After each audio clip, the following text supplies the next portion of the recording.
Hello, everyone, and welcome to our session. Today, we'll be exploring Mega Goal 1.1, focusing on Unit 1, which is all about big changes and grammar. We're excited to have you here and look forward to guiding you through these important topics. Over the course of this presentation, we'll cover key concepts related to the big changes in language, as well as some essential grammar points. So, let's get started and dive into what's coming up. Today, we will focus on using the simple present tense correctly.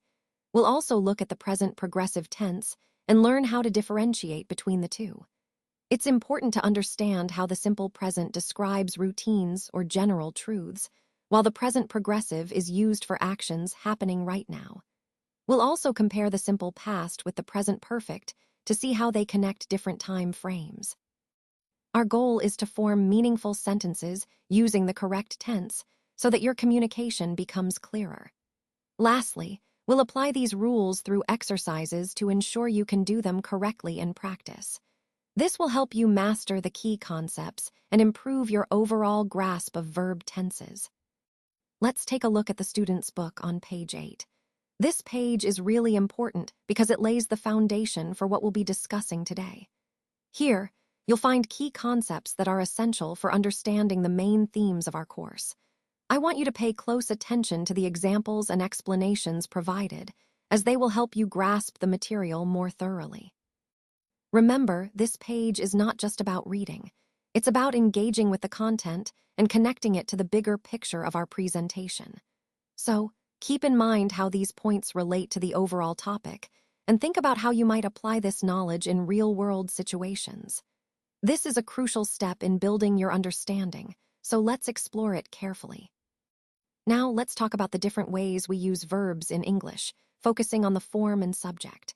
First, when the subject is singular, like she, he, or it, we add an ending to the verb. For example, he cleans his room or he goes to school by car. Notice how we adds or ease depending on the verb. We also say, he studies English with an y's at the end when the verb ends with a consonant plus y. Next, when the subject is I, you, we, or they, so, plural or the first and second person, we use the base form of the verb, which is called the infinitive. For example, I clean my room, they go to school by car, and we study English.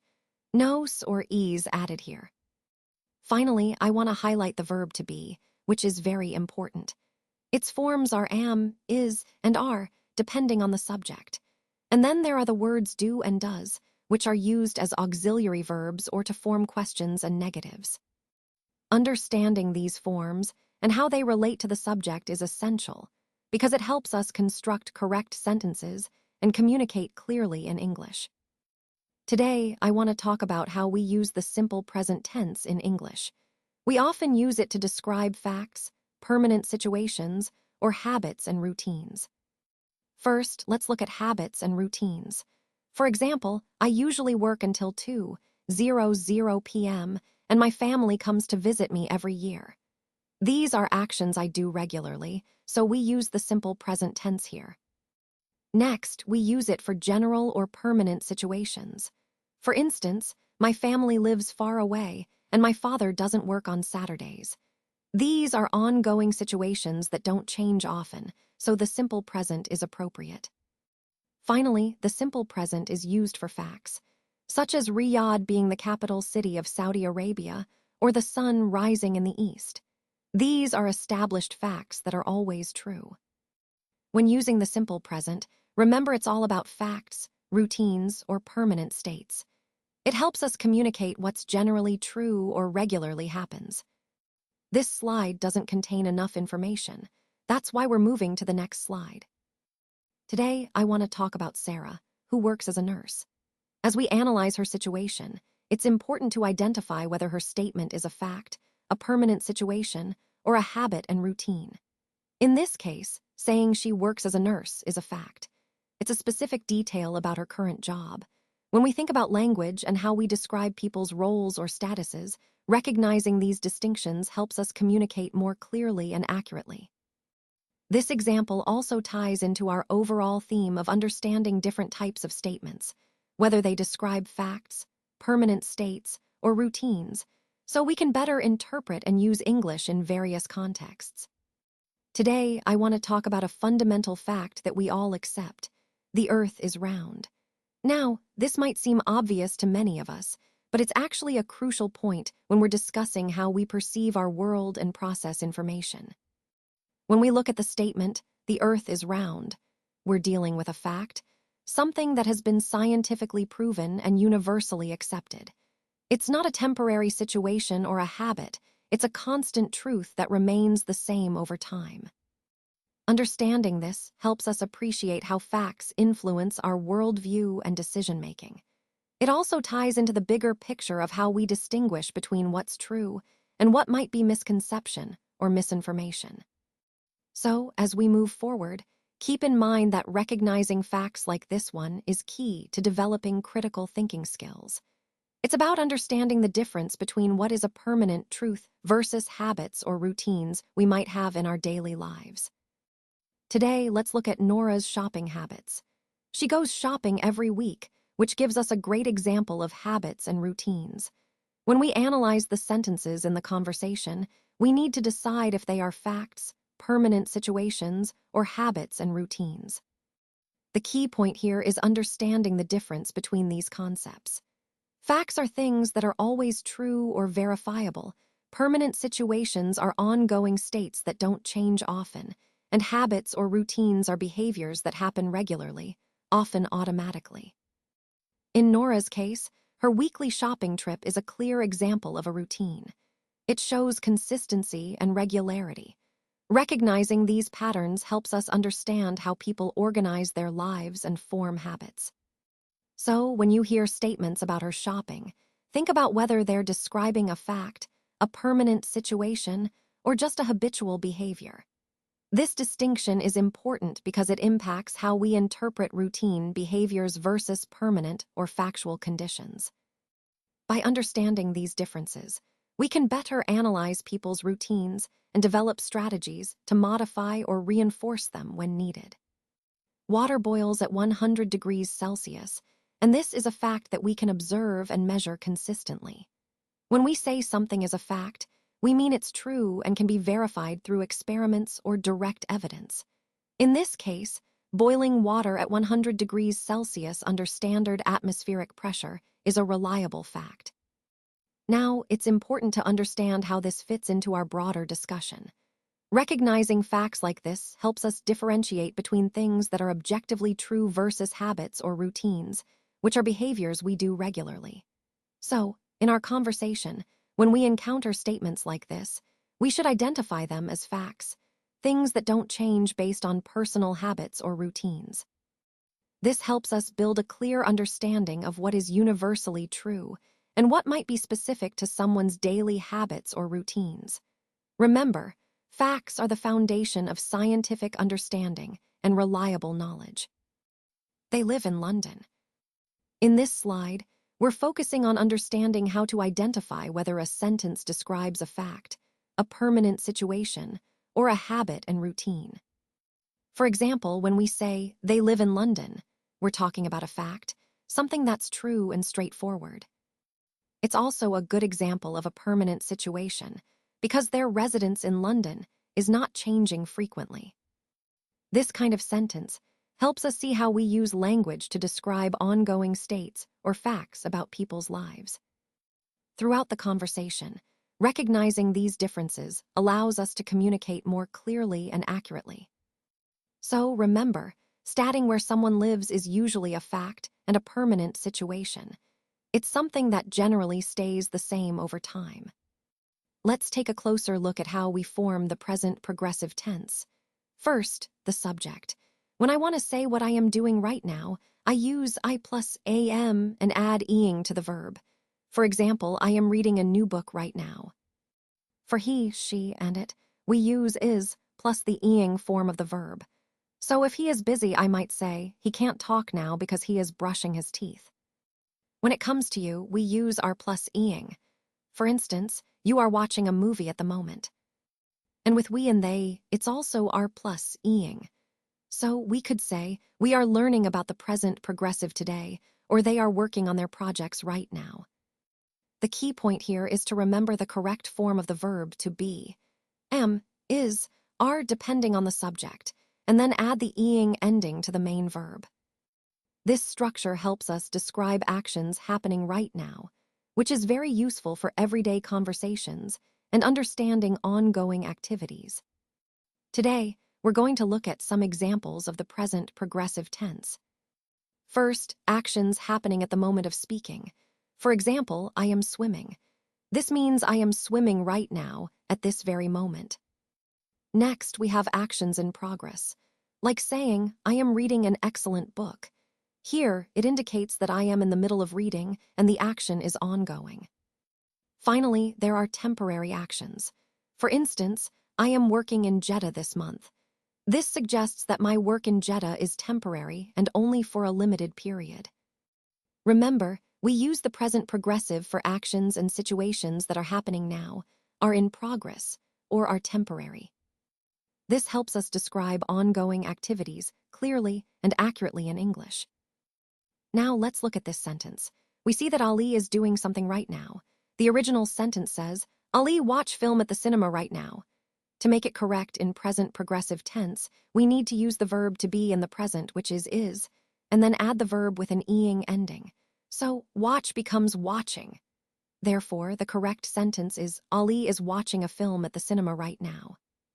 This highlights how we form the present progressive tense. The subject plus is, am, or our plus verb ending in ing. Remember, this tense is used to describe actions happening at the moment of speaking. Now let's look at this sentence. They at the bus stop right now.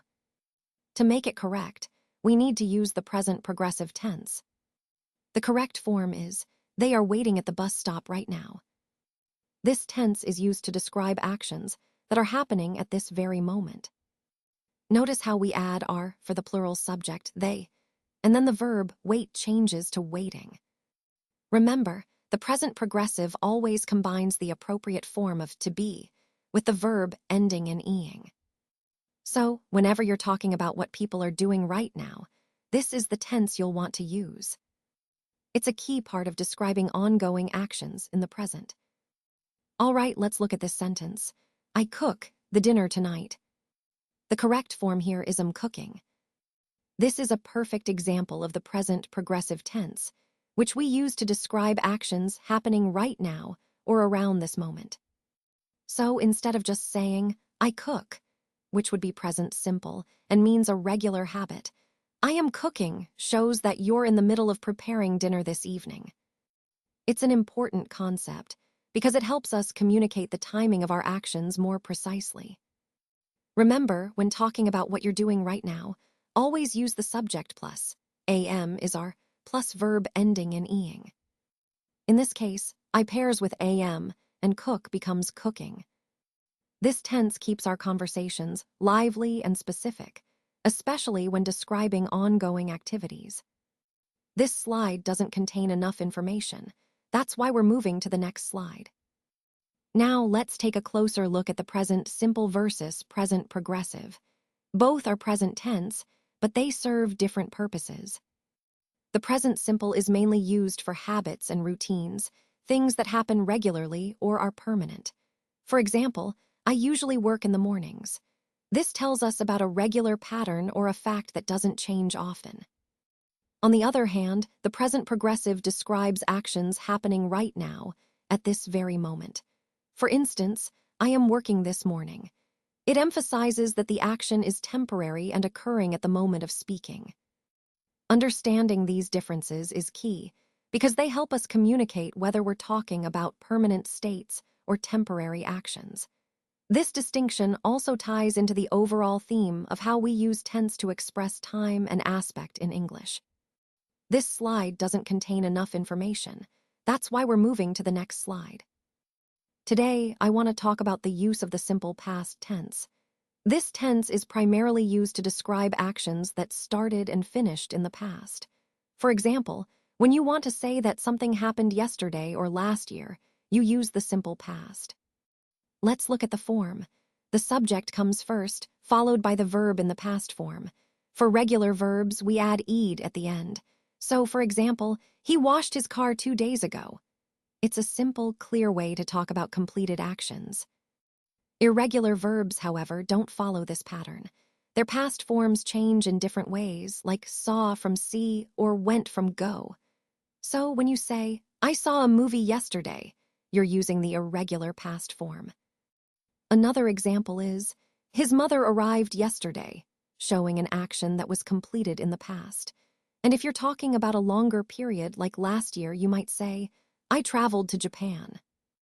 In summary, the simple past is a very useful tense to narrate past events clearly and concisely.